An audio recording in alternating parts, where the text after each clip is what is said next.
Hi, this is Health Coach Wally Bishop. Today I'd love to talk to you about a very important subject, and that is reading food labels. This is so important. It's your first line of defense at protecting yourself and keeping your health where it should be, where you want it to be, by making sure you don't eat foods that have bad, inflammatory, toxic chemicals in them. And before we get into actually reading and deciphering food labels, I want to make sure you understand, please do not pay attention to the marketing hype on the front of the packages or boxes that you buy.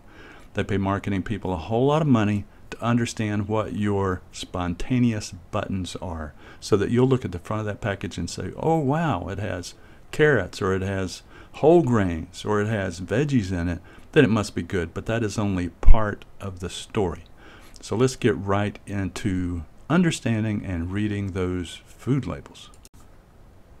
When you pick up that package or that box, other than seeing what's on the front that says it's bread or whatever, turn it over immediately and look for the nutrition facts panel, and next to it or under that you will see an ingredient list. The ingredient list is by far the most important part of understanding and reading this food label.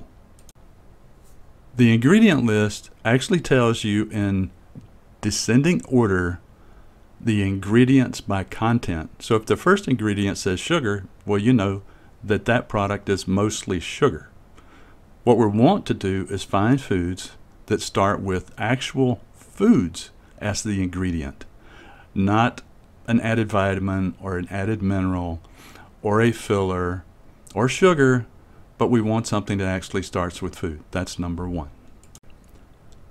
Next, it's very important to be able to decipher if this is a bad product or not very quickly by a few keywords.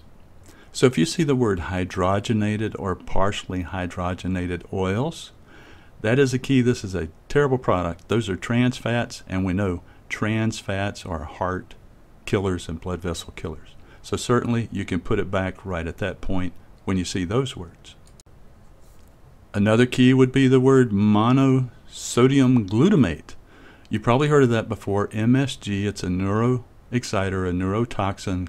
It's terrible for us. It can cause migraines and a whole host of other problems. If you see that word, I would certainly put it back. In addition, if you see the word high fructose corn syrup or corn syrup, well, you automatically know that's bad for you. I'm sure you've heard that many, many times. It can cause liver damage, and it can actually make you hungrier and make you eat more and cause more fat to develop in your body. So always try to avoid anything made with high fructose corn syrup or rice syrup or any of those type of high sugar syrups. And let's finish this list off with probably the most important ones to avoid.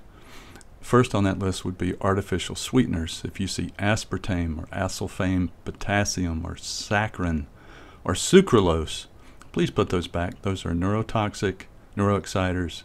They're terrible for us. The next one would be artificial colorings and dyes, such as red number 3, red number 2, yellows, blues, any of those type. They're made from petrochemicals. They're absolutely terrible for you.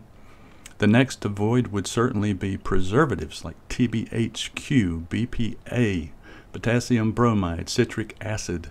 Those types of preservatives, I would put them back.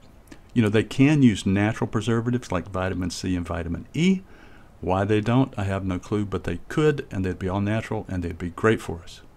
So I hope this will help you understand reading the food label, that the ingredient list is the first place to go. If it doesn't pass, put it back. When you see those ingredients, stop right there, put it on the shelf. Know you've made a great selection for your health. And with that, I hope you have a great week, and we'll talk to you next time. Bye-bye.